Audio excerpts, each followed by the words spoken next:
Hola, ¿cómo están? Gracias por invitarnos.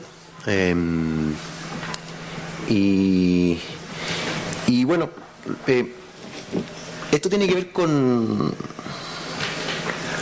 el proceso de densificación que ha vivido la ciudad de Santiago y las principales zonas urbanas de Chile. Y la invitación es a tener una reflexión sobre cuáles son las implicancias que esto tiene en cómo se ha transformado la ciudad y nuestra forma de vivir, pero a través de un safari fotográfico, porque aquí van a ver muy poquito. La gracia de esto es que van a ver muy poquitos gráficos y vamos a ver muchas fotos sobre cómo ha ido cambiando Santiago y qué es lo que ha significado eso para la transformación de nuestra cotidianidad de todos los días. Vamos a ver primero cómo cambió la principal tendencia urbana desde el proceso de expansión a un proceso de densificación o infilling. Luego vamos a ver efectivamente cómo esta transformación de la ciudad influyó específicamente en nuestra vida, tanto puertas afuera, es decir, en la ciudad, como también dentro de nuestras casas.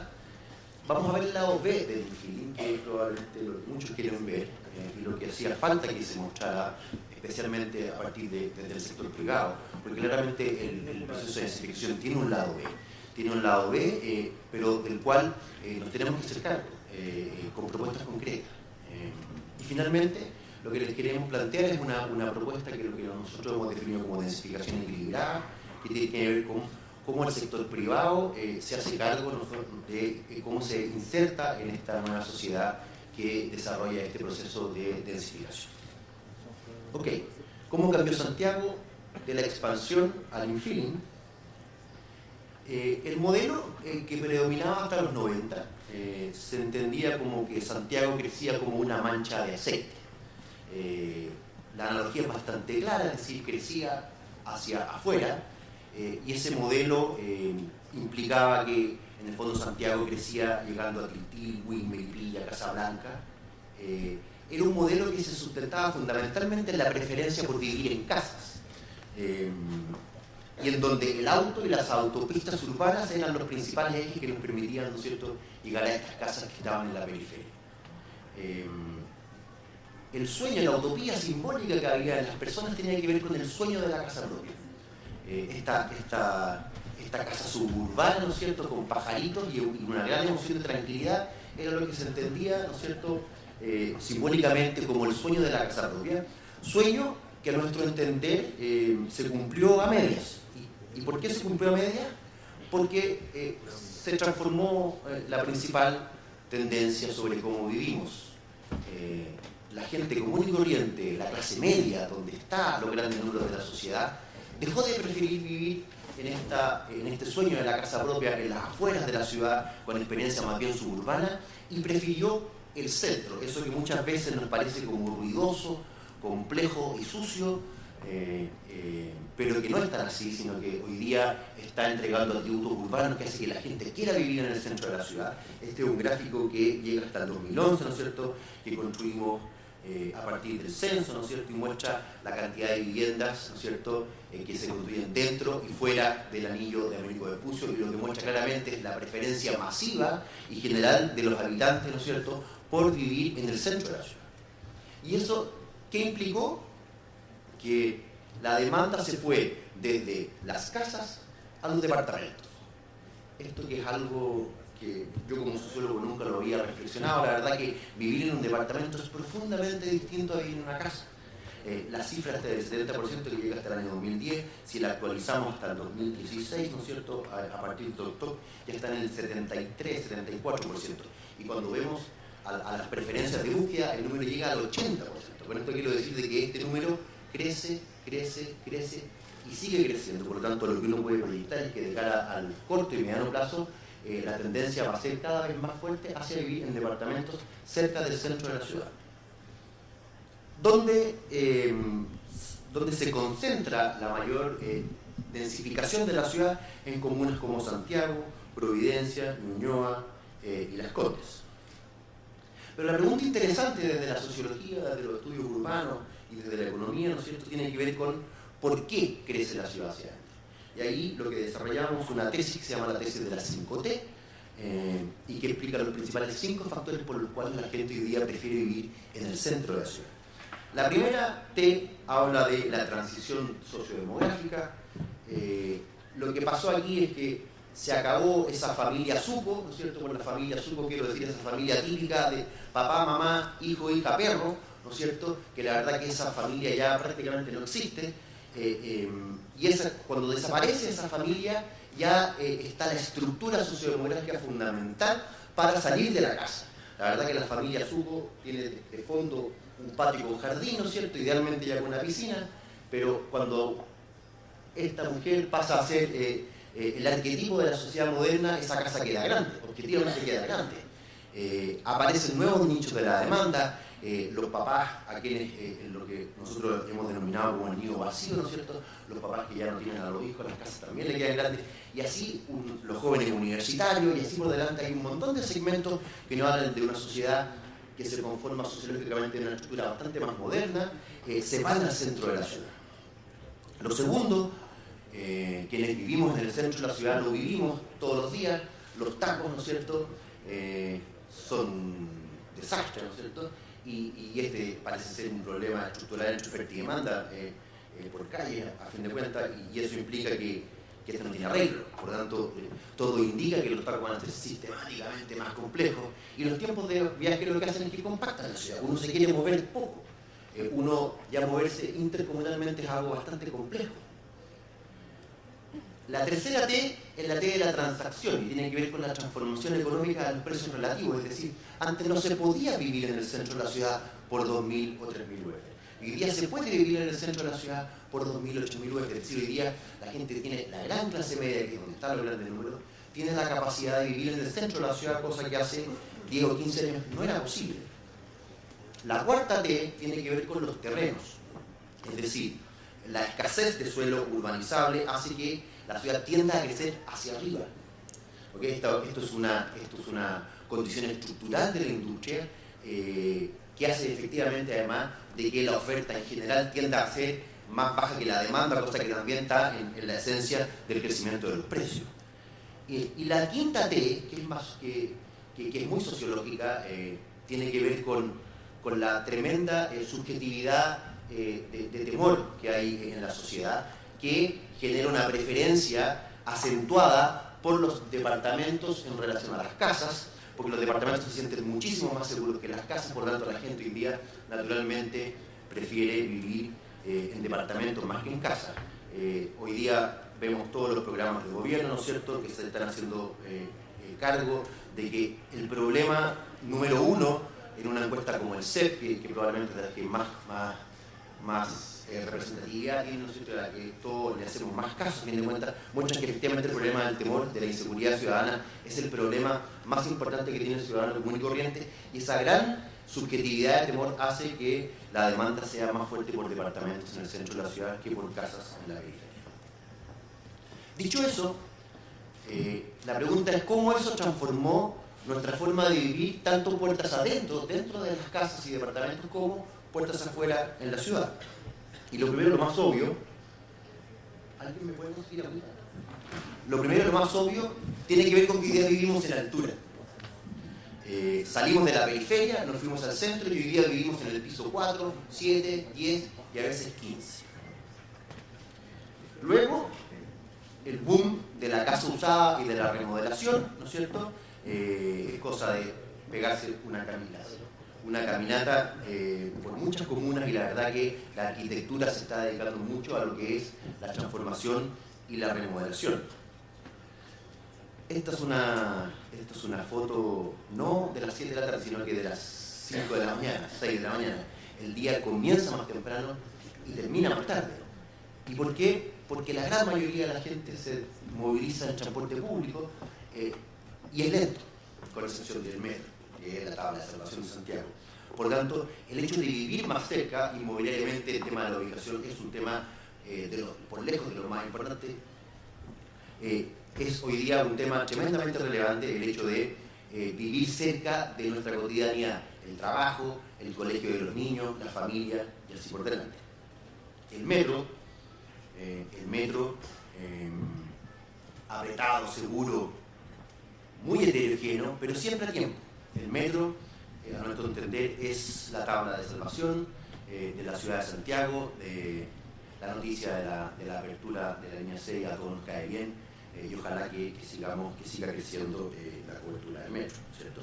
Los altos costos de transporte, unido a la escasez de tiempo, ¿no es cierto?, hace que el comercio empequeñezca su formato, ¿no es cierto?, y se ubique lo más cercano a la gente, a objeto de evitar los costos de transporte, ¿no es cierto? Y cuando ya nos vamos adentro de las casas, una de las cosas más interesantes que hemos visto a través de la observación etnográfica tiene que ver con que la cocina dejó de ser un espacio funcional y se transforma en un espacio de sociabilidad, un espacio de encuentro, donde se hacen tareas, donde se ve tele, donde se hacen muchas más cosas más interesantes y más entretenidas que solamente cocinar. Los espacios se reducen y se hacen híbridos, entendido por híbridos espacios en donde ya no es claramente un living, no es claramente un comedor, sino que es una mezcla entre todas las anteriores, ¿no es cierto? Lo que estamos viendo ahí, encerrado en un círculo amarillo, es una lavadora. Probablemente ahí el diseño se está haciendo bien cargo de cómo administrar los espacios, pero sociológica y antropológicamente es tremendamente interesante ver cómo la hibridación de los espacios le abre territorio al diseño para que se haga cargo de los espacios reducidos. Espacios reducidos que naturalmente generan problemas para guardar y ordenar. Cuando uno empieza a ver bicicletas colgando, ¿no es cierto?, de las barandas, uno dice, bueno, aquí hay escasez de espacio y también un requerimiento para que el diseño se haga cargo, ¿no es cierto?, de estos espacios reducidos. A falta de jardín propio, ¿qué pasó? Salimos al espacio público, los espacios públicos se están mejorando, pero también es verdad que cuando uno vive en departamento, el departamento en algún momento te expulsa, te saca afuera, no se siente encerrado. Y como se siente encerrado, bueno, ¿a dónde voy a correr? A los espacios públicos. Y hoy día vemos que el uso de los espacios públicos crece sistemáticamente y todo indica que van a seguir creciendo. Los parques ya no son solamente verdes, y aquí también hay un espacio interesante para el diseño. En cierta medida lo que pasó es que cambiamos la libertad indoor que había en las casas por la libertad outdoor que nos da la ciudad. Hoy día tenemos una ciudad mucho más entretenida. Rodrigo se ha empeñado, ¿no es cierto?, en mostrar lo interesante que está Santiago hoy día. Santiago hoy día ofrece alternativas de entretenimiento, de cultura, restaurantes, actividad, vida. Y lo que sucede es que vivir en departamento te ofrece el hecho, o sea, la posibilidad de estar en la ciudad, de gozar la ciudad y de vivirla con todas las virtudes que nos está ofreciendo. Pero naturalmente, como prácticamente cualquier fenómeno social que siempre tiene dos caras, el proceso de densificación tiene un lado B, tiene un lado oscuro. Como cualquier proceso de transformación, lo primero que tiene que suceder con los actores sociales es que enfrenten cuál es el lado negativo que tiene este proceso a objeto de hacerse cargo. ¿Cuáles son las externalidades negativas que tiene este proceso de densificación? Lo primero, y lo que ha salido más al tapete público, tiene que ver con la hiperdensidad y naturalmente con los conflictos de comunidad que existen, problemas de convivencia, saturación de autos, ¿no es cierto?, problemas de tránsito, problemas sanitarios, esta idea de que los barrios se revientan. Lo segundo, casas islas y las naturales externalidades negativas del proceso de la construcción, ruido, polvo, viejos y otros temas molestos durante el proceso de la construcción. Esta foto es fantástica porque a fin de cuentas aquí está esta gente tratando de hacer una vida, no sé, lo más normal posible. No es fácil. Los usos no deseados, ¿no es cierto?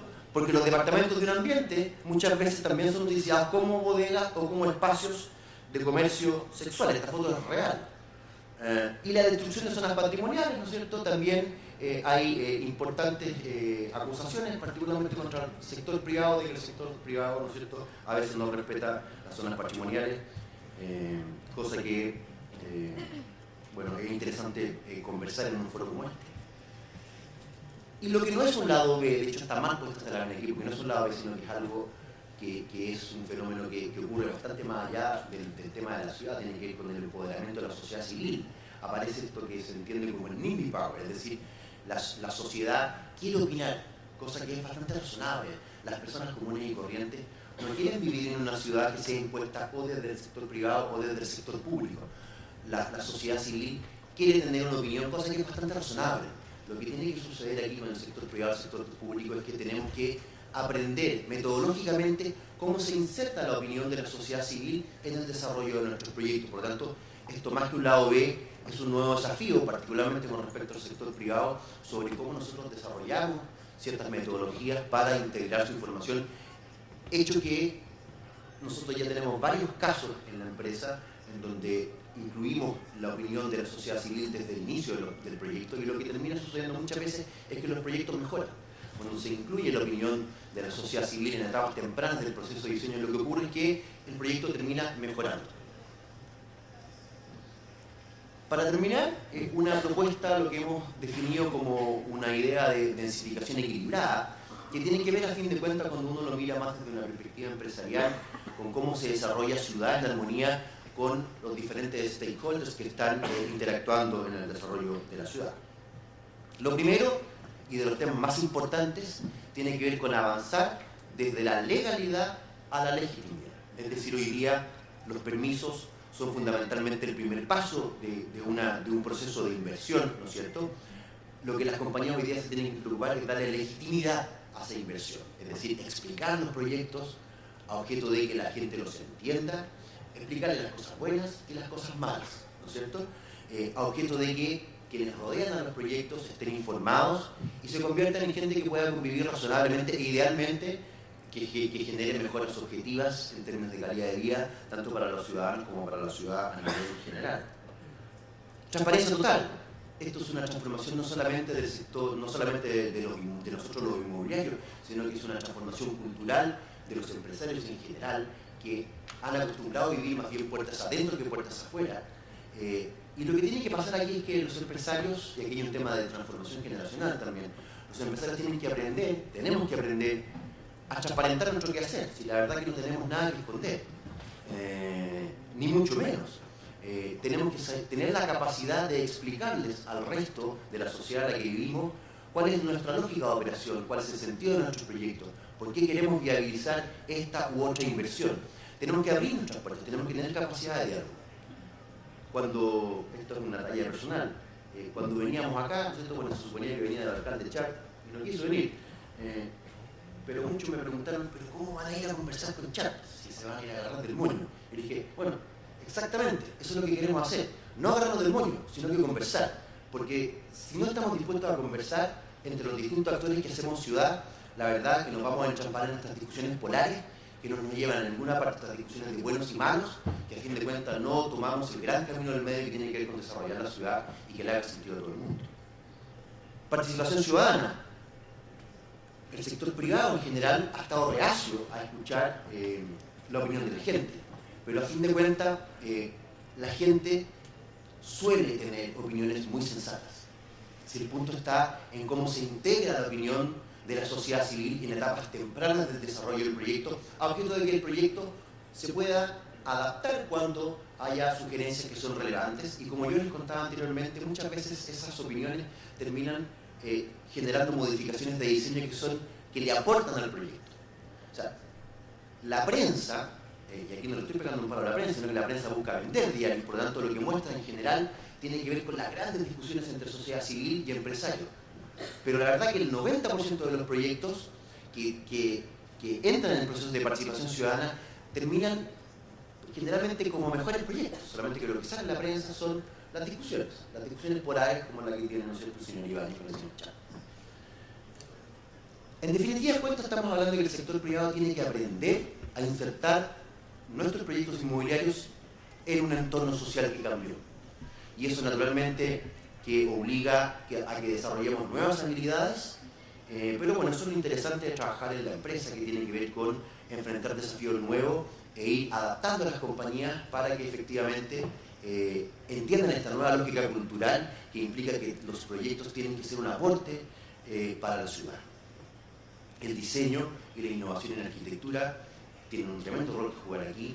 Estos son espacios privados de uso público, ¿no es cierto?, de Nueva Las Condes, que nos parece que es un tremendo ejemplo. Claramente el diseño y la arquitectura tienen mucho que aportar a objeto de insertar los proyectos de mejor forma. Y nosotros también pensamos de que es muy razonable que haya un aporte proporcional al mejoramiento del entorno. si nosotros entendemos que los proyectos tienen que convivir con el entorno, ¿no es cierto? Y mitigar en la medida proporcional a cuáles son los problemas que traen consigo. En el límite, cosa que a muchos les ha costado decir y entender, en el límite hay que juntar alturas y densidades. No hay que reventar la norma. Cuando los proyectos revientan la norma, es bastante probable que en este nuevo contexto social vayan a tener un problema. Hay que estar dispuesto a ajustar alturas, a ajustar densidades, pero también hay que entender que el sector privado tiene que generar retorno, y eso es lícito, es válido, es correcto. Pero eso no pasa por reventar. Se puede hacer negocio inmobiliario sin reventar la norma. Se puede perfectamente. Nosotros lo hemos visto en nuestra oficina. En definitiva, ¿por qué escribimos el libro? Este libro lo escribimos hace no sé, creo que 2 años y medio. Porque nos dábamos cuenta de que había un problema de falta de conversación.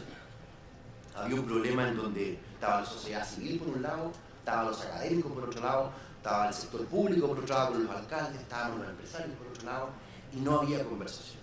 Falta conversación, falta ponerse de acuerdo. Esta misma brillante arquitectura nos parece que es un tremendo aporte a objeto de modernizar el sistema en general, porque están invitando a otros actores del sistema. En definitivas cuentas, la invitación es a conversar. A nosotros nos parece que había claramente un diálogo que era impostergable, ¿no es cierto?, en términos de empresa, cuando menos empresa, Estado y sociedad civil, que bueno, nos da mucho gusto poder participar y aportar a que se genere esta conversación. Muy bien.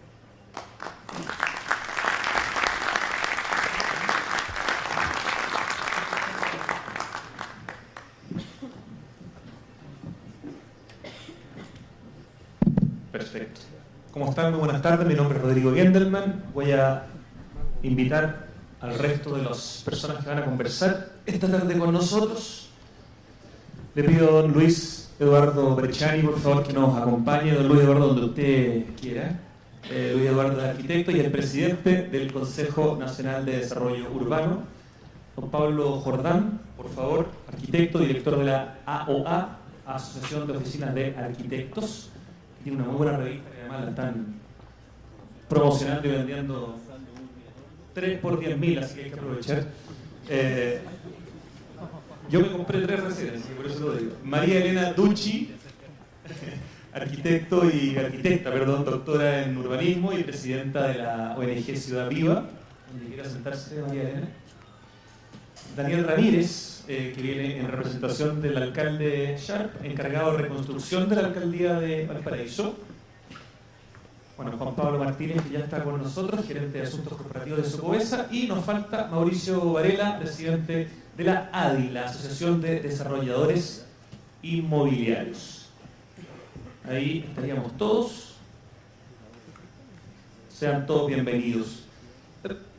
Visitando recientemente el 3er piso, donde hay una exposición interesantísima de experiencias internacionales que se han aportado a esta Bienal de Arquitectura, hay un video de un filósofo, Paul Virilio, filósofo francés, que hace cerca de una década predijo cómo en el siglo XXI el número de emigrantes iba a ser sin precedentes, 1.000 millones de inmigrantes producto de los conflictos, producto del cambio climático.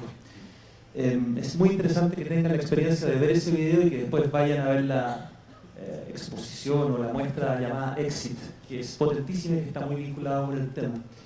También hace 6 años el economista Edward Glaeser publicó el libro El triunfo de las ciudades, donde plantea cómo nuestra gran creación, es decir, las ciudades, nos hacen más ricos, más listos, más sostenibles, más sanos, más felices, más verdes, incluso más ecológicos.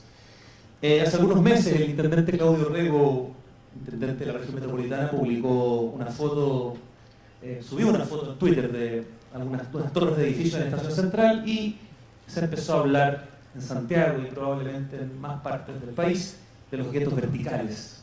Empezó una discusión que quizás no se había tenido a nivel tan transversal. Bueno, y por estos días, a propósito de lo que comentaba recién Juan Pablo, se lee también en la prensa esta fuerte discusión entre el alcalde de Valparaíso y un grupo inmobiliario por el desarrollo de 22 edificios de departamentos. Todos estos temas tienen en común una tendencia inevitable, que es la densificación de las ciudades.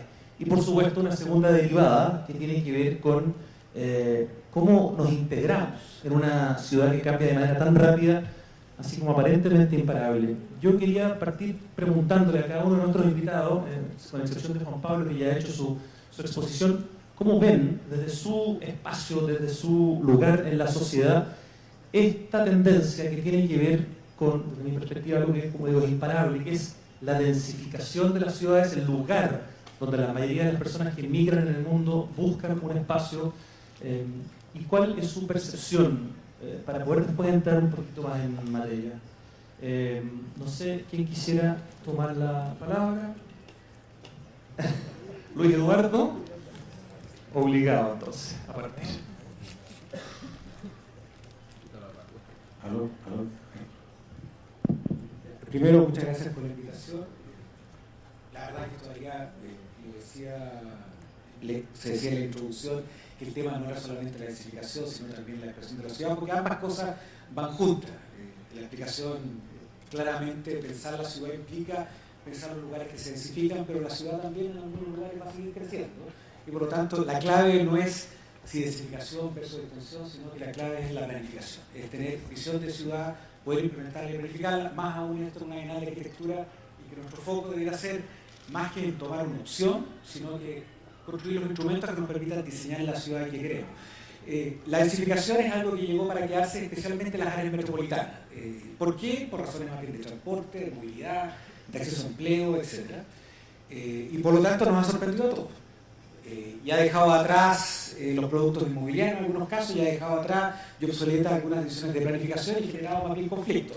Podríamos decir que hoy día la densificación, a pesar de todos los beneficios que trae, acceso, integración social, reducción de la expansión de las ciudades, generación de usos mixtos, renovación de barrios, se ha vuelto en un tema conflictivo. Y por lo tanto a mí yo agradezco la presentación porque plantea una visión más bien de encuentro y positiva. Incluso se lee una cierta autocrítica de parte del sector inmobiliario a prácticas que han llevado a convertir la densificación en un problema y no en un beneficio. Cuando en muchas otras partes del mundo la agenda es ojalá la ciudad no se expanda y se densifique. Yo me atrevería a decir que la pregunta, por lo tanto, es otra. No es si se va a densificar o no. Esto va a seguir ocurriendo en los centros de las ciudades. Pero además las ciudades son muy diversas. No solamente se densifican, pasan otras cosas, sino que la pregunta que queda es ¿cómo hacemos que esa densificación se traduzca en más beneficios que en costo? ¿Cómo convertimos los conflictos en oportunidad en lugar de encuentro? Y ahí simplemente, para dar pie a que otros opinen, es volver a insistir que el tema de la densificación no es el tema de una opción por una tipología arquitectónica u otro, sino volver a valorizar la planificación de la ciudad, el pensar la ciudad en el largo plazo, y generar certidumbres y en posibilitar distintas formas de renovación urbana de una manera armónica. Y eso requiere formas de participación, se ha dicho anteriormente, pero también requiere capacidad de innovación en productos nuevos. Porque si no, nos vamos a quedar más bien en el caso a caso. Yo me atrevería a decir que ese es el gran debate que reina dentro de esta discusión. Es cómo convertimos la renovación de las ciudades en una oportunidad para revitalizar barrios, para generar integración social, que es lo que se plantea en la visión del foro, pero al mismo tiempo convertirlo en algo que sea una oportunidad incluso para reducir, por ejemplo, impactos del cambio climático, etc. Hoy día es más bien visto como algo negativo. Y por lo tanto el tema, insisto, no es solamente en el diseño de los edificios, sino que volver a pensar que el diseño urbano, particularmente la capacidad de resolver barrio a barrio, es un tema vital, y ahí es qué instrumentos tenemos, cómo participamos y cómo nos damos un gobierno de ciudades que lo permita. Yo me atrevo a decir que el otro tema que surge de la densificación, es cierto que es súper santiaguina la presentación, pero tú lo dijiste al principio, que es metropolitana. Es que esto también requiere una visión más amplia. Gran parte de los conflictos de densificación es por la visión fragmentada y comunal de muchos de estos problemas, que requieren una visión mucho más amplia, porque el tema del transporte supera los límites comunales, y el tema de la densificación es un tema a escala metropolitana, y probablemente Valparaíso debería ser también la misma respuesta. Muchas gracias, Luis Eduardo. Pablo Jordán, director de la AOA, por favor, danos tu impresión. ¿Aló? Sí, buenas tardes a todas, todos, todes, no, nunca. Bueno, gracias por la pregunta, gracias por estar acá, gracias por la posibilidad de compartir con ustedes alguna experiencia. Un poquito de no solo el cargo que ocupo ahora y la representación de la AOA como Asociación de Oficinas de Arquitectura, preocupados de este tema, como de todos los temas que tienen que ver con el con el ejercicio, obviamente, de la profesión y del urbanismo. Desde la experiencia personal, 30 años, 40 años de vida profesional, no me acuerdo cuántos son hartos, y buena parte de ellos dedicados a los temas del desarrollo urbano, de las políticas sociales, de las políticas públicas, de la vivienda social, del urbanismo, de la planificación urbana, más recientemente, y finalmente de los grandes proyectos urbanos de desarrollo urbano. En ese sentido, creo que la pregunta tuya sobre la densificación es una palabra más de un largo itinerario de palabras posibles que tienen que ver con el desarrollo de cualquier ciudad. La densificación es un proceso natural, ha sido así siempre, histórico, y tiende a ser ahora en nuestras ciudades un tanto pendular, está respondiendo fundamentalmente a no solo el conjunto de tesis y de test que nos muestra la presentación, sino también a factores súper potentes como es el tema de justamente la definición de los límites urbanos, la disponibilidad de suelo urbano, la integración entre inversión pública en promoción del desarrollo urbano, que solíamos tener mucha y muy buena en este país, en apertura de carreteras, en conexiones de transporte, en generación de programas de desarrollo urbano, la remodelación San Borja, permítame salirme del contexto inmediato, la remodelación San Borja en Santiago de Chile, muchas de las viviendas de altura que se ve hoy día en la ciudad del Paraíso fueron construidas todas a partir de esa visión, un Estado a través de políticas de gobierno dirigidas a la concentración de población, no a la densificación, a la concentración de población y a la respuesta a vivienda después de procesos increíbles de migración. Hoy día decimos las grandes migraciones urbanas en Chile ocurrieron en los años 60, con un traslado gigantesco de población del campo hasta la ciudad. Hoy día la migración en Chile es un dato bastante menor comparado con el crecimiento natural y endémico de nuestra población. Sin embargo, es importante culturalmente y lo vemos como un desafío. Entonces, la densificación es una respuesta formal a una necesidad de rentabilizar inversiones públicas y de dar respuesta a vivienda, servicios, acceso a espacios públicos, todos aquellos elementos a poblaciones que llegan o se avecinan a una ciudad buscando justamente oportunidades de empleo, de educación, acceso a servicios y mejorar su calidad de vida. El mundo es un mundo urbano, tiende a ser un mundo urbano. Chile es un país líder en estas materias, tiene un porcentaje de población urbana muy alto, mucho más alto que la cifra que exhibe esta Bienal como fundamento a las políticas habitacionales. Somos un país que estamos sobre el 85% de nuestra población es urbana. Tenemos los servicios, o sea, por tanto, también tenemos una plataforma de desarrollo súper rica y potente como para poder enfrentar lo que yo percibo que trasunta la discusión de la densidad en Chile, que es la calidad.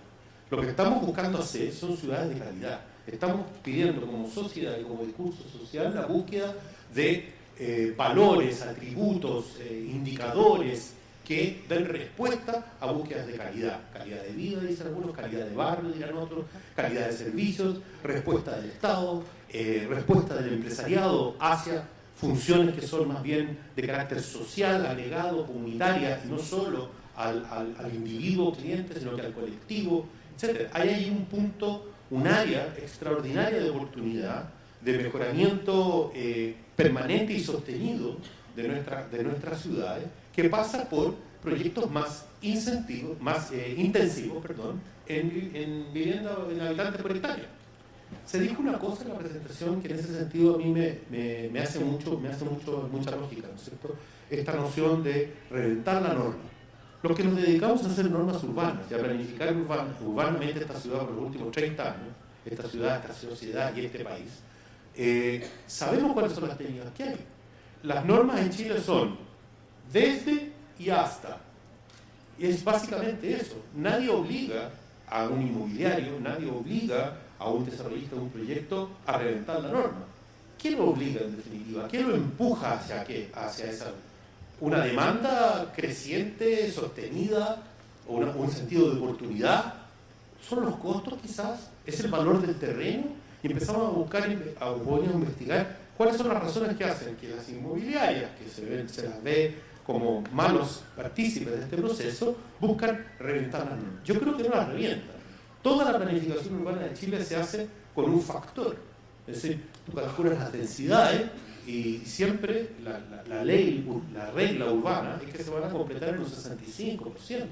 Ninguna ciudad completa satura la norma de sus zonas planificadas.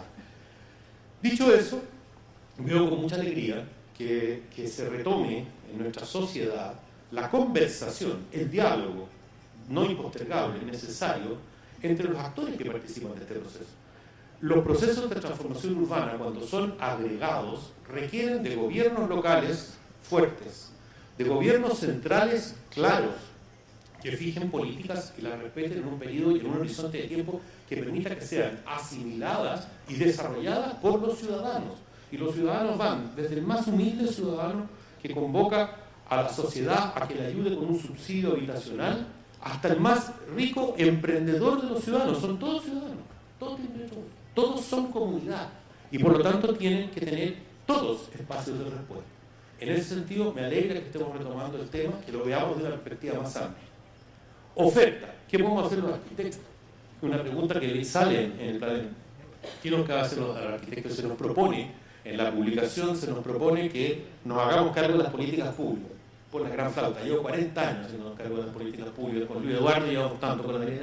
O sea, la verdad es que hace muchos años y nunca hemos tenido un ministro de la vivienda arquitecto, que es otra cosa. Tuvimos uno, perdón, sí, la Sonia, perdón, tienes toda la razón, muchas gracias por recordármelo, pero algo pasa, pero hemos estado en eso, se ha trabajado muy duramente aquí en este panel, hay personas que han dedicado su vida a aquello, así que bien, que nos vuelvan a llamar a aquello también está bueno. ¿Qué podemos aportar los arquitectos? Diseño. No descartemos la posibilidad de hacer una cosa que está explícita en esta publicación y más recientemente en las declaraciones que la propia ADI ha estado entregando, la Asociación de Desarrollistas Inmobiliarios. La densificación equilibrada la llamo. Yo la podría llamar la densificación diseñada.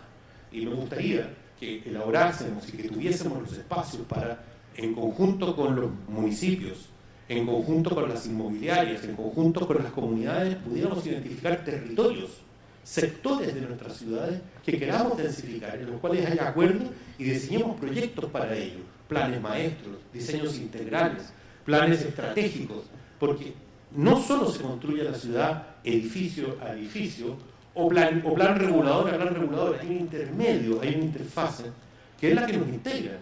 Y ese es el gran aporte que pueden hacer los diseñadores urbanos y los arquitectos de proceso. Pablo, tengo que hacerte una pequeña contrapregunta, rompiendo un poco el orden, pero no puedo dejar de hacer en este momento. Un ascensor que se demora 20 o 25 minutos para un propietario, para un arrendatario en un edificio, ¿no es explotar la norma? Como uno de los ejemplos que hemos visto. Es absolutamente impresentable y de hecho no es reglamentario. O sea, evidentemente que no se trata, creo, en este foro de defender o de postular detalles tecnológicos de la construcción de un edificio, como tú señalas, pero evidentemente que el estudio de ascensores que pide la norma chilena para la aprobación de un permiso de edificación en un edificio incluye un estudio de velocidad de desplazamiento, tiempos de espera, el número de pisos, etc. Se llaman estudios de ascensores. Si estuvo bien o mal ejecutado, no sé, evidentemente a mí me parece impresentable vivir en un departamento y esperar 20 minutos de ascensor. Como me parece impresentable vivir en una ciudad y esperar 40 minutos de micro. O me parece impresentable presentar un proyecto a una subdivisión de usuario y esperar 3 años y medio que la municipalidad lo apruebe. Entonces, hay muchas cosas que son absolutamente reñidas con nuestro estadio de desarrollo, Rodrigo. Yo creo que nosotros somos un país que ha alcanzado, algunos dicen 20, 25 mil dólares per cápita, nos creemos la OECD, nos creemos todo el cuento. Pero yo te acabo de dar 3 ejemplos que se parecen a los del ascensor, que me pregunto, bueno, ¿y dónde queda esa integración?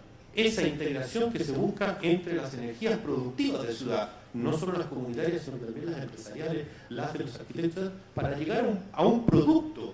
Finalmente, la ciudad es un producto y el edificio es un producto. El proyecto es la unidad de convergencia.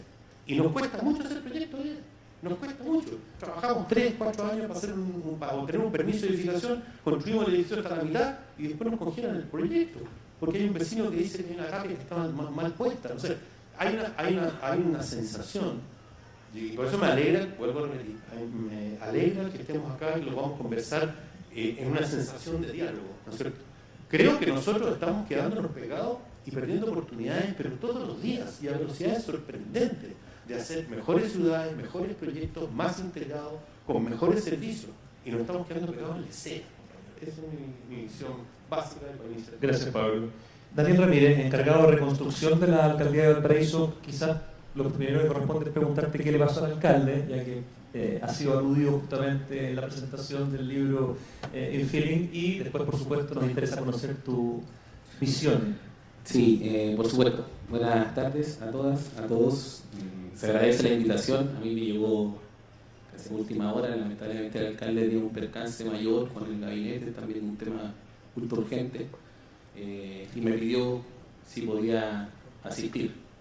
La directora Secla también, que podría haber sido la persona que podría haber estado representando en esta oportunidad, tampoco podía asistir. Así que espero poder representar de buena forma la visión de la alcaldía ciudadana, y esa es la primera precisión, porque esta no es una lucha del alcalde Char contra la inmobiliaria, o sea, es algo mayor a eso. O sea, hay una base social detrás, hay un proyecto colectivo que es mucho más grande que eso. Yo creo que se ha personificado mucho en la imagen del alcalde como el gran artífice o el que está en contra de la inmobiliaria, cuando en verdad esto es un proyecto que ganó por una gran mayoría el 23 de octubre del año pasado. Entonces, no es solamente que él esté en contra de la inmobiliaria, sino que es el sentir de los barrios, de la comunidad y un poco de lo que estamos hablando. Pero para poder entrar al tema, yo creo que hay cosas que son relevantes y que ya se nombraron anteriormente, que tienen que ver con una densificación planificada. Yo creo que es ahí donde está el eje central de todo este proceso. Hoy día, por ejemplo, tenemos los instrumentos del plan regulador, el PLADECO, que son instancias que al gobierno local le permiten potenciar la mirada de cómo debe construirse el territorio. Y creo que a partir de eso es fundamental también empezar a cuestionarse ciertas cosas. O sea, hoy día la política habitacional, la del Estado de los últimos años, ha estado gestionada en el mercado y se subsidia en el Estado. O sea, nosotros lo vemos constantemente en la reconstrucción de la ciudad 2014, 2017, 2010. Ha sido un proceso donde finalmente lo que hace el Estado es poner en manos de las familias el control de su vivienda. Y finalmente la institucionalidad queda afuera. O sea, ya vemos como miles de familias han sido estafadas en el proceso de 2014 y la institucionalidad no dice nada porque es un acuerdo entre privados. Y ahí es donde está el primer problema, yo creo. O sea, hoy día el derecho a la ciudad, el derecho al barrio, el derecho a la vivienda tiene que estar garantizado. Y es ahí donde nosotros, por lo menos nosotros creemos que desde el gobierno local o desde el Estado, eso no está garantizado. Ahora la discusión respecto de con el privado o con la comunidad, en este caso el gobierno local o central, tiene que ir en función o tiene que hablar acorde a la planificación. No es que nosotros estemos en contra de la inmobiliaria, es que las inmobiliarias tienen que hablar respecto de la planificación de la ciudad, cómo queremos densificar, cómo queremos planificarla. Hoy día el problema es el suelo es privado, y eso es algo que no podemos negar. El problema del suelo es que no hay, por ejemplo, ejemplos básicos. CEFAM Las Cañas. Se quema un CEFAM y no tiene un espacio determinado. Van a pasar 4 años y el CEFAM todavía no se reconstruye porque no tiene un terreno donde construir. Porque no tenemos bancos de suelo. Nadie ha entrado en la discusión de cuáles son los bancos de suelo que necesitamos, cómo vamos a desarrollar la ciudad. Hoy día nosotros nos vamos a la parte alta de Valparaíso y hacemos un mapeo de roles y la mayor cantidad corresponde a inmobiliaria. Hay caminos que se vienen, por ejemplo, el Camino del Agua, que es uno que pasa entre la Avenida Alemania y el Camino de la Pólvora. Si pasa el Camino del Agua por ahí, nos vamos a dar cuenta que hoy día no hay una planificación de la ciudad. O sea, va a pasar y todos los terrenos son privados. O sea, yo creo que hay varias cosas que hoy día tenemos que poner en esta discusión que tiene que ver primero con el suelo. El suelo es privado y el problema no es la materialidad, no es el subsidio, no es si yo puedo optar o no a la vivienda, sino que es el suelo. Nosotros hemos escuchado, por lo menos me ha tocado escuchar en un par de oportunidades, que finalmente para algunas inmobiliarias, para algunos privados, la ocupación del suelo es para lograr la mayor rentabilidad. Y creo que ahí es lo que pasa un poco, lo que pasó un poco en Estación Central, ¿no? Tenemos este gueto vertical que finalmente a través del suelo se logra la mayor rentabilidad. Hay varias cosas que seguramente hay que poner en la discusión, y yo creo que hoy día, más que solamente ponernos a disposición, son los barrios, el territorio, los que tienen que tomar iniciativa en este tipo de cosas también. O sea, la comunidad es parte fundamental del desarrollo de una ciudad. Son ellos finalmente los que viven día a día en el lugar y los que permiten poder ir unificando esta idea, ¿no? Porque finalmente un poco lo que me pasa a mí también cuando yo veo un poco estos proyectos a nivel regional o a nivel municipal, que se proyecta hacer una calle, pero no tiene mucha relación con la ciudad y tampoco tiene mucha relación con el barrio. Entonces, hoy día por lo menos lo que nosotros proponemos es empezar a ver líneas que sean líneas conductoras, ¿no? En la política del desarrollo de una ciudad, donde finalmente hay una conexión entre cada uno de los proyectos grandes y que finalmente nos permita planificar la ciudad de una buena forma. Hoy día el problema no es la densificación, lo vuelvo a repetir, es cómo planificamos y cómo nos sentamos en una mesa a conversar acerca de esa planificación y nos ponemos a disposición. Yo creo que esa es una de las grandes labores que tenemos hoy día, es que ojalá el privado, ojalá los gobiernos locales, ojalá el gobierno regional y central se pongan a disposición de la planificación de la ciudad. Muchas gracias, Juan Pablo. Mauricio Varela, presidente de la Asociación de Desarrolladores Inmobiliarios. Toda esta polémica que tuvimos este año, producto del tuiteo del intendente Rego, del tema de los guetos verticales, de mostrar esas imágenes, de hablar de la velocidad de los ascensores, del hacinamiento, del envejecimiento probablemente no muy positivo que puedan tener algunos de estos edificios. Debe haber sido un año difícil justamente para los inmobiliarios producto de la mala imagen sucedida a propósito de este evento. ¿Cuál es un poco la reflexión?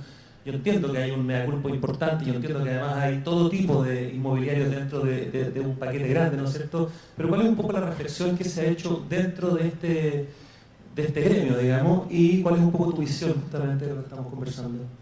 Muchas gracias por la invitación y por la pregunta. Claramente el proceso de densificación, aunque es absolutamente cierto que es un proceso natural, ¿verdad? Que viene hace mucho tiempo, que es común en las ciudades, pero como fenómeno se ha acelerado muchísimo en Santiago, donde la dinámica cambió desde el crecimiento en periferia al crecimiento en el centro, digamos. Y creo que eso hace que todo esto que estamos conversando hoy día sea mucho más relevante que lo que era en los 90. En los 90 la discusión era sobre el crecimiento en la periferia y que las ciudades se iban a extender demasiado y cómo no compensábamos las externalidades negativas que generaban el proyecto. De eso se hablaba, de eso se regulaba. A nadie le preocupaba mucho el proceso de densificación, que igual se daba. Entonces, importa mucho en qué está la sociedad, qué es lo que está pasando en la sociedad y qué tipo de desarrollo inmobiliario está demandando. Eso como contexto. El tema de los guetos verticales y tu pregunta. Nosotros sabíamos, primero, la Asociación de Desarrolladores Inmobiliarios es una asociación gremial, agrupa alrededor de 36, 37 empresas, muchas son grandes, también hay medianas y hay pequeñas, pero en general todas comparten un sello de un desarrollo responsable, sostenible, sustentable, digamos, somos actores de largo plazo en la industria. Dentro de una industria que tiene cientos de actores. Entonces acá estamos lejos de esto, es una industria sumamente competitiva, muchos actores, bajísimas barreras de entrada, cualquiera se puede transformar en un inmobiliario, no hay que tener ninguna profesión, es cosa de lanzarse a emprender. En ese sentido es una industria súper abierta, se pueden subcontratar en el mercado todos los servicios, la arquitectura, la construcción, las especialidades, etc. Por lo tanto es una industria con todo tipo de actores y eso es importante respecto de estas discusiones. En ese sentido tiene una composición de industria muy distinta a lo que son otras industrias de otro tipo. Por lo tanto nosotros agrupamos una fracción más pequeña, digamos, en cuanto al número de actores, más allá que somos muy relevantes en cuanto a la cantidad y a la calidad de los proyectos. Ninguno de las empresas que está en la Asociación de Inmobiliarios ADI desarrolla estos proyectos que han sido catalogados de guetos. Creo que son proyectos que tienen serios problemas en la forma como se insertan dentro de su entorno. Son proyectos que responden a una lógica, que es que en verdad hay una demanda importante por vivir en la zona céntrica de la ciudad de Santiago y hay una demanda por vivir en espacios pequeños. Cuando uno vive en el centro de una ciudad, evidentemente el metro cuadrado es mucho más caro que en las afueras y por lo tanto uno demanda, está dispuesto a vivir en menos metros cuadrados. Por lo tanto, la lógica de vivir en un departamento pequeño en una zona céntrica es una lógica que creo que la mayoría puede entender. Si uno quiere vivir mucho más holgado, probablemente vive en las afueras. Entonces, los formatos pequeños que a veces se tildan como negativos, creo que no son per se negativos, sino que responden a una lógica. Si yo quiero vivir súper céntrico, es muy difícil pagar, ¿no, verdad?, un departamento grande, entonces vivo en un formato más chico. Creo que ahí hay una cosa, no es negativo eso. Tampoco es negativo que la gente hoy día, como explicaba Juan Pablo, la familia Suco ya no es la conformación única a la cual hay que responder. Yo me preguntaba si las generaciones sub-25 entendiendo que la familia Suco casi que deberíamos traducirla. Era como un comercial de unos jugos. Es muy ochentero, sí. Mostraban una familia de papá, mamá, hijo, hija, una cosa así, ¿no? Sí. Hago la traducción porque estoy seguro que los sub-25 no tienen idea de lo que... Como los Simpsons, eso sería más fácil. Claro. Gracias. Gato, pero entonces hoy día hay familias, ¿no, verdad?, unipersonales, de hecho es el segmento que más crece, hay una demanda tremenda de gente que vive sola. Entonces todo eso por el lado de que hay una demanda y una necesidad de vivir céntricamente en formatos pequeños. De donde nacen los guetos verticales, nacen de esa lógica, lleva al extremo, con proyectos que no se insertan adecuadamente y que de alguna manera buscan usar toda la norma disponible y buscan poner a disposición del mercado productos económicos, lo más barato posible. Esa es la forma de competir que tiene una empresa que desarrolla estos edificios que han sido, que el lado positivo llamarlos hiperdensos. Y si yo quiero vender lo más barato posible ese tipo de departamentos, entonces uso la norma al extremo y bajo los costos todo lo que puedo. Por lo tanto, pongo la mínima cantidad de sensores, lo más barato posible, dentro de un lugar que razonablemente funcione. Y termino, ¿no, verdad?, en este extremo. Entonces tiene la ventaja que pongo a disposición del mercado productos muy baratos. Pero la reflexión mía es, no es razonable que en un desarrollo las únicas personas que valoren tu producto sean tus clientes. Porque efectivamente los departamentos se venden. Si alguien te los compra es porque lo valora. Pero no es razonable que solamente tus clientes estén dispuestos y todo el resto de la población da la impresión de que les parece que tu desarrollo es conflictivo. Entonces creo que ahí responde a la lógica hoy día que hay que saber insertar los proyectos en el entorno, hay que entender quiénes son todas las personas que tienen algo que decir al respecto de tu proyecto, y ahí creo que esos edificios tienen un problema. Volvemos a la legitimidad versus la legalidad. Exactamente, son proyectos que probablemente son legales, creo que no hay una discusión muy relevante hoy día, muy válida respecto a si son o no legales, son legales, pero tienen un problema de legitimidad, tienen un problema de sostenibilidad, da la impresión de que son edificios que con el tiempo se van a deteriorar mucho, proyectos que están hechos con esta lógica de vender lo más unidades lo más barato posible. Una consideración, nosotros como yo soy gerente de Socobuesa y dentro del grupo nuestro hemos hecho edificios en el Zona Central con la misma norma de los guetos verticales, y hemos hecho edificios que no han sido catalogados de guetos verticales, son edificios de bastante buen estándar, y donde hemos hecho, como les digo, edificios bastante razonables que venden unidades un poco más caras, y son edificios que han sido súper exitosos, no solamente la mirada económica de negocio, ¿verdad?, del privado, sino que son edificios que funcionan bien, que han tenido plusvalía, que la gente que lo ha comprado está contenta, que los vecinos no tienen ningún problema. O sea, con la misma norma se pueden hacer edificios que sean absolutamente razonables.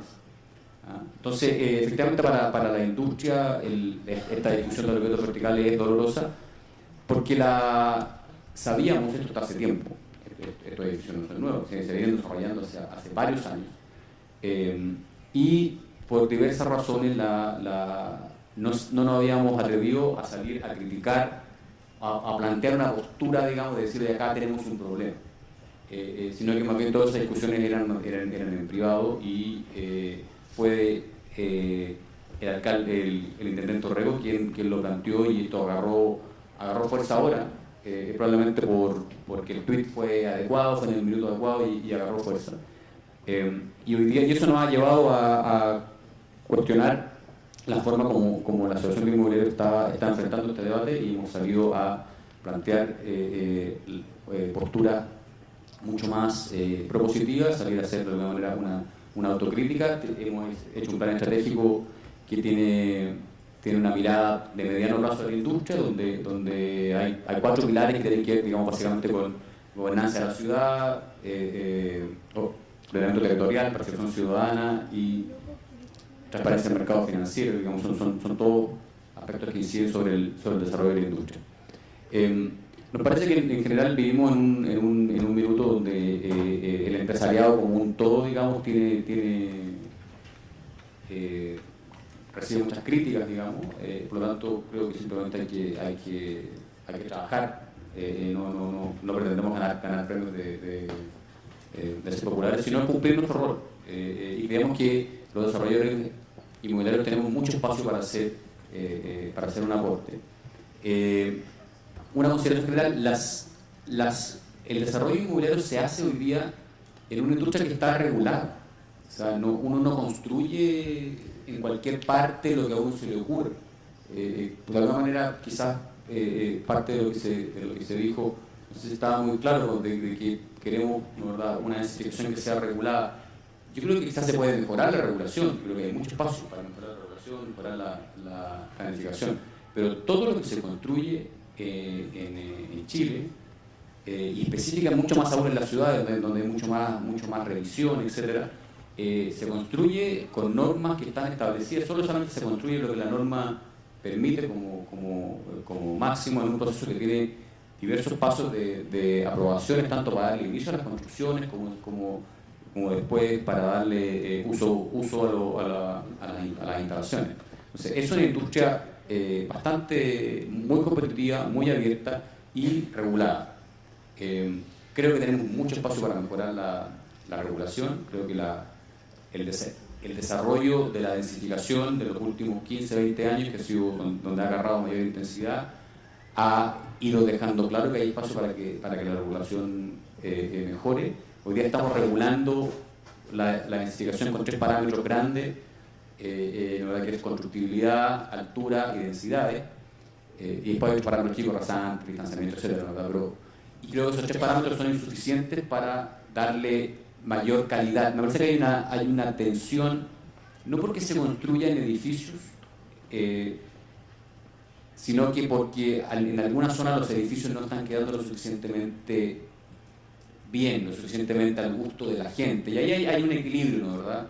Pero me parece que es que tenemos normas demasiado gruesas que dejan, ¿no, verdad?, al libre mercado.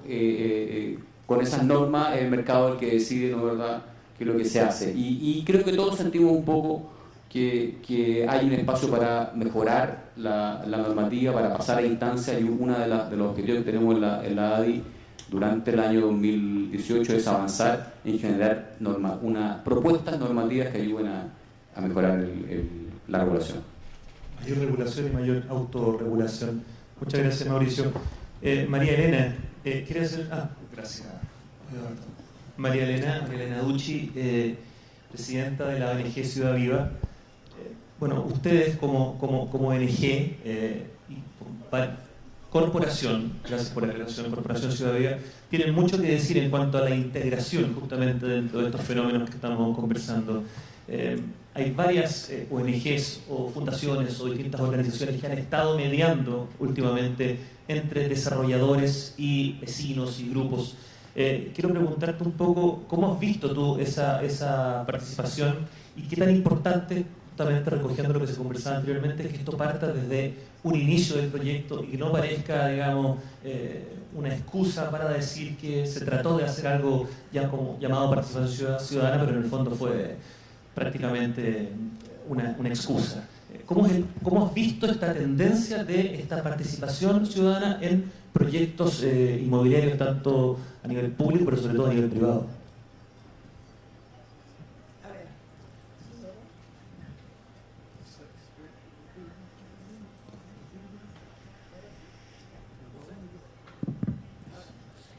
Hola, buenas tardes.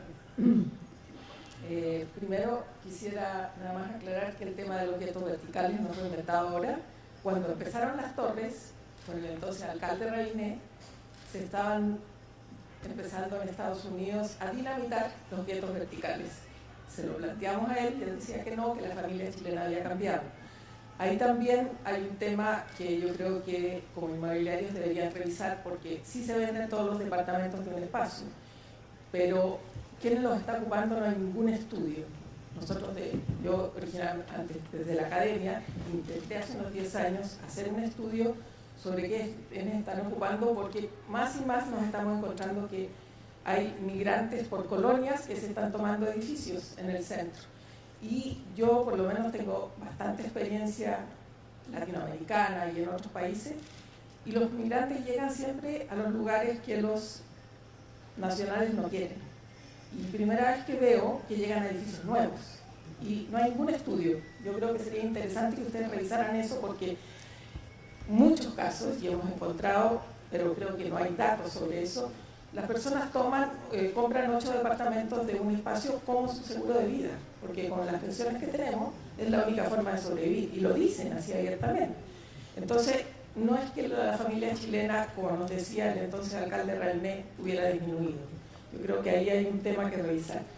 Pero yo estaba pensando, aquí suena todo bastante coordinado, y yo pensaba que el alcalde Charpi iba a dar la nota aguerrida del alcalde, como él se llama, ciudadano, porque hay un tema clarísimo de una guerra, que nadie lo ha dicho aquí así, pero una especie de guerra declarada. Hace poco una reunión de organizaciones ciudadanas contra las inmobiliarias, ¿no? Salió en los diarios, salió como movimiento, como las inmobiliarias, los malos, los dañinos, los que nos destruyen la vida. Algunos alcaldes, como el de aquí, como alguna alcaldesa de Providencia, etc., trataron de apoyar luchas ciudadanas, y generalmente los alcaldes que los apoyan terminan frustrados, etc., ¿no? Pero al mismo tiempo y en paralelo, el sector inmobiliario, el sector de construcción está teniendo cada vez pérdidas más grandes por la oposición ciudadana. Esto no lo estoy diciendo yo. Hace principios de año, creo, me invitaron a una reunión de la Cámara chilena, y el director de estudios de la Cámara dijo que cada proyecto en Chile se tardaba 7 meses promedio más de lo planeado por la oposición ciudadana. Yo creo que si lo sumamos en lo que significa el país, es como una especie de locura, ¿no? Por otro lado, en paralelo, tenemos movimientos ciudadanos cada vez más empoderados, más fuertes en sus oposiciones, etcétera, cosa que no es. O sea, si uno mira, y yo por mucho tiempo he estudiado los movimientos ciudadanos, ahora estoy dirigiendo una corporación ciudadana, siempre he estado de lejos, pero desde la academia los he estudiado en otros países y aquí, y es un momento de desarrollo. O sea, llega un momento que los ciudadanos ya tienen los conocimientos suficientes para saber lo que no quieren ser. Y he estado participando o apoyando, observando movimientos ciudadanos de todos los niveles sociales. Y cuando en Vitacura se planteó que iban a hacer edificios de 15 pisos, se organizaron todos los ciudadanos de la misma forma que se estaban organizando en la José María Caro, ¿no? O sea, no tiene que ver con eso, sino con, yo creo, otros temas, ¿no? Esto, por otro lado, los gobiernos tienen sus normas y se restringen a la norma y siguen en eso. Pareciera que estamos en un callejón sin salida, pero yo creo, desde el movimiento ciudadano, no digo, yo no represento y no soy considerada tal vez representativa para muchos líderes ciudadanos que son mucho más agresivos que lo que puedo ser yo, pero yo creo que es importantísimo en este momento de desarrollo del país generar una alianza real, que ustedes todos lo dicen, entre el sector privado y la ciudadanía. Pero, ¿por qué? La ciudadanía hasta ahora lo que hace es oponerse a proyectos que, como ustedes dicen, siguen la ley. Lo que está mal es nuestra norma. No hemos decidido qué ciudades queremos, no hemos discutido eso. Entonces, mientras no tengamos una norma mejor para ver dónde crecen las ciudades, las empresas lógicamente van a hacer lo más alto y lo más chico posible porque es mejor negocio. Es una lógica, ni siquiera es que sean malos o no, es la lógica clara, ¿no? Entonces, mientras no nos sentemos en una verdadera conversación de qué ciudad queremos qué alturas queremos, porque la mayor oposición de los grupos ciudadanos, no queremos la altura, no queremos. No es solo eso, hay otros temas, pero muchas ciudades más desarrolladas ya lo han hecho. O sea, en París, cuando quisieron hacer torres de 40 pisos, hicieron un barrio en una zona externa, hicieron un barrio entero así. ¿Por qué no seríamos capaces nosotros de hacer ese tipo de decisiones en todas nuestras ciudades? Esto está pasando no solo en Santiago y en Valparaíso, está pasando en Concepción y en todas las ciudades medias de Santiago. Es el momento de sentarnos. Pero lo que yo digo aquí, y perdónenme, muchos son colegas y amigos, pero es un lenguaje un poco paternalista. O sea, desde el sector privado, la postura decía, nosotros vamos a proponer un plan de integración. Desde cada uno, yo no sé, y eso yo lo pregunté también en la reunión de la Cámara, ¿cuántos representantes de Movimiento Ciudadano hay en este local? ¿Podría alguien levantar la mano si participa Movimiento Ciudadano? ¿Ven cuántas manos hay? Yo veo 2. Ahí está el Cote, el infaltable Cote, 5. Bueno, ganaron. En la Cámara de Construcción habían 3 manos, incluyendo la mía. Entonces, estamos en un diálogo que no se oye con el otro. Hay una cosa básica. Entonces, cuando uno llega con estas ideas planteadas, me dice, ¿por qué están tan enojados los ciudadanos? Porque encuentran que le están tomando el pelo, porque están integrados como a última hora, ¿no? Y esa pelea la hemos tenido muy fuerte, hemos tratado dentro del Consejo Nacional de Desarrollo Urbano, pero no sentimos que hayamos avanzado gran cosa, porque este es un país muy legalista, tiene estructuras muy fijas y es muy difícil cambiarlas. Y yo considero que los mejores aliados ciudadanos en este momento son las empresas, porque ellas son las que están frente al problema económico. Y somos una sociedad que si todos no vamos para arriba, no vamos a ningún lado. Juan Pablo, perdón, ya te voy a dar la palabra, pero quiero preguntarle a Luis Eduardo, ya que se ha tocado un poco el tema de la regulación y del Estado, si nos puedes dar tu percepción desde el Consejo Nacional de Desarrollo Urbano. Seamos francos entonces. Seamos francos. A ver, voy a considerar con algunas cosas que he dicho acá, varias de las que dijo María Elena y dijo Pablo. A ver, yo no soy muy creyente en la autorregulación. ¿Por qué? Primero, porque es una cosa como de la buena voluntad de las empresas. Y más aún con lo que ha descrito Mauricio de que es un mercado con pocas barreras de entrada. La verdad que creer en la buena fe de algunos no soluciona el problema de las ciudades porque basta con que otros no la tengan. Entonces yo en los sistemas de autorregulación no creo mucho. Tampoco creo mucho simplemente en la buena voluntad de sentarse a una mesa a conversar, porque son muchas las acciones que ocurren en la ciudad. Por eso, que aunque suene un poco paternalista, puede ser, sí sigo pensando que la planificación urbana y particularmente el diseño urbano, Pablo hablaba de esa escala más intermedia, en que uno pasa de lo que decía Mauricio, de la altura, la densidad, y pasa un poco a cómo cada edificio o grupo de edificios se integra en un barrio, es una escala que tiene que ver con lo público, ya no tiene que ver con el acuerdo entre los privados o la negociación entre el municipio o un par de personas en una esquina, tiene que ver con el ámbito de lo público. Y uno de los primeros problemas respecto al tema de la norma, aparte que lo hemos dicho en muchas partes, a pesar de todos los parches y algunos parches re buenos que se han hecho, la Ley General de Urbanismo y Construcciones del año 76 fue aprobada en dictadura. Con ese marco más o menos venimos operando hasta ahora, la hemos ido parchando de a poquitito, a veces con reglamento. Incluso esa ley del 76 replica cosas de antes, incluso más antiguas. Por lo tanto, como que está llegando un momento de pensar qué tipo de maneras de establecer la planificación urbana, no como esta cosa tecnocrática de los planificadores urbanos, nosotros, ¿no? Sino como el instrumento para llegar a acuerdos, sino como el instrumento que convierte en vinculante los acuerdos, y no simplemente en la buena voluntad. Y para que eso sea realmente vinculante, y para que realmente funcione y recuperemos la confianza, creo que lo decía Pablo, tenemos que pasar de la mera planificación de la normativa, porque la normativa tiene otro problema. Pablo decía, pongámonos de acuerdo en dónde vamos a modificar todo. Los planes reguladores tienen eso. El problema es que hace todo rato la gente dice, no, ya no me gustó lo que aprobamos hace 10 años atrás. Entonces, el problema es que los planes regulares solo norman los máximos y además de eso, solo establecen normas para obtener permisos de construcción. Y por lo tanto, los beneficios de la norma solo quedan de la reja para adentro. De la reja para afuera no pasa nada.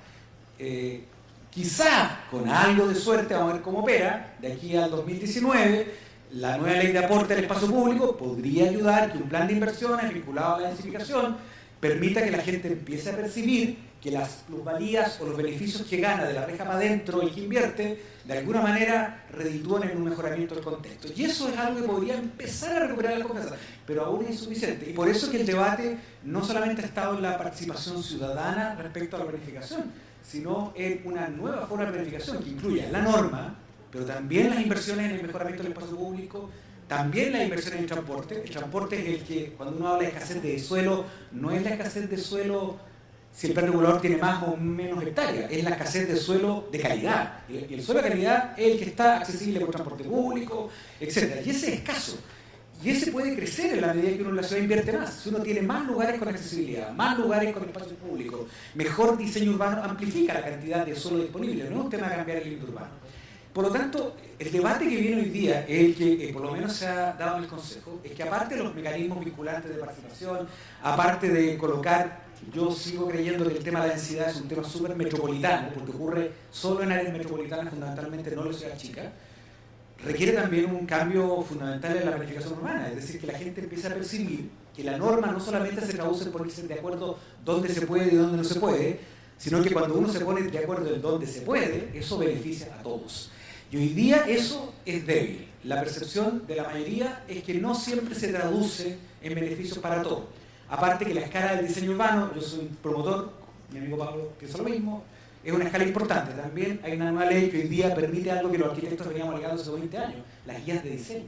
De que uno no solo norme, como dice Mauricio, la altura y la densidad, sino también el llamado plan maestro, que se lo vengo escuchando a Pablo Jordán hace como 30 años, se convierte en una manera de establecer un acuerdo previo antes de ir a pedir un permiso de edificación. Por lo tanto, darle validez legal al diseño urbano, darle validez legal a la planificación urbana integrada, es decir, no solamente en la norma, permite convertir a la planificación en un mecanismo de consenso y acuerdo en que se convierte en vinculante este trabajo que aquí se plantea como una especie de espacio de conversación.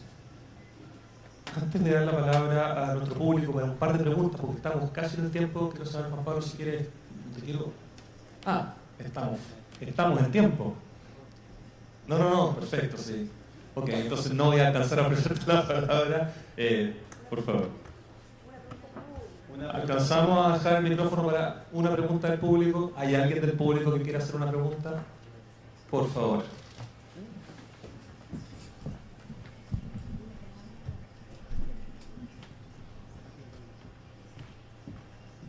Ok. Bueno, una pregunta pequeña y de ahí me pongo a hablar. De aquí, de todos ustedes, me gustaría que levantaran la mano. ¿Quiénes son arquitectos? Ya. De profesión. Ya. Lo que pasa es que me llama mucho la atención de Socobesa, del sector inmobiliario, que nombró que era muy positivo el hiperdenso. De sus palabras lo dejo. Y también no tengo todo claro, pero bueno, me llama la atención que no sé si ustedes saben qué es lo que significa ser arquitecto. La palabra arquitecto es el primero en la obra. El primero en la obra. La obra quiere decir el diseño, ¿cierto? La parte urbana, la planificación, y desde ahí comienza todo.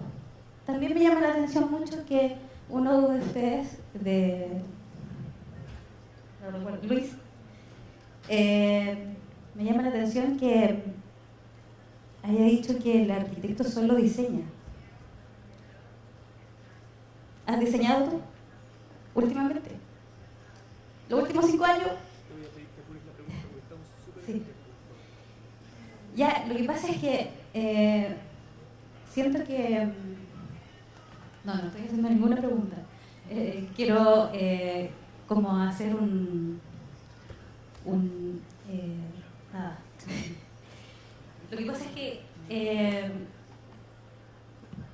María Elena, por ejemplo, me hace ver que no estamos bien acompañados los arquitectos en relación al gobierno y a las empresas. Que las empresas no, que también es, este chico de Socobesa nombró que las empresas